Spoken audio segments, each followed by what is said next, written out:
How to fix add music to status not showing on WhatsApp in iPhone 11, 12 or 13. So let's start the video. First of all, open App Store and then search here WhatsApp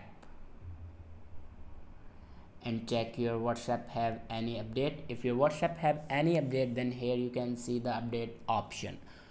After update your WhatsApp, then your problem will be fixed. If it doesn't fix your problem, then open your settings.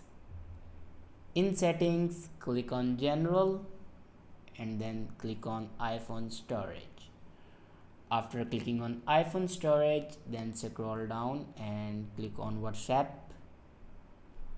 and then here you can offload your WhatsApp app and then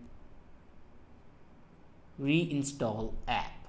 After reinstall your WhatsApp app, your problem will be fixed. I hope this video is helpful for you. Thanks for watching.